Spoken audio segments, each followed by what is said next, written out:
పూజ్యంతే తత్ర దేవతాః. ఇక్కడ నారీమణులు పూజింపబడతారు, అక్కడ దేవతలు సంతోషాన్ని వ్యక్తం చేస్తారు. ఏ స్త్రీకైనా ఆత్మాభిమానం ఉంటుంది. అది ఎంతవరకు? కొంతవరకే సహిస్తుంది. దాన్ని అధిగమిస్తే ఏ స్త్రీ కూడా సహించదు.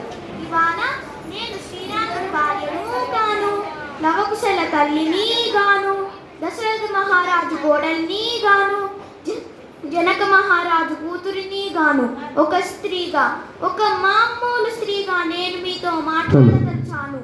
ఈ సమాజం స్త్రీని గౌరవించడం ఎలాగో నేర్పించలేదు. ఈ నా ఆవేదనను మీకు తెలియవచ్చడానికి ఇక్కడ మీ ముందు వచ్చాను. ఎక్కడ నుండి పుట్టాను, ఆ తల్లి దగ్గరకు చేరడానికి వెళ్తున్నాను. స్త్రీని ఆరాధన స్థితిలో ఆరాధించండి, ఆరడి పెట్టకండి. స్త్రీని గౌరవించడం నేర్చుకోండి. స్త్రీల బతుకుల మీద బురద జల్లే ప్రయత్నం చేయకండి. ఇక సెలవు. అమ్మా, నేను నీ దగ్గర ఇక సెలవు.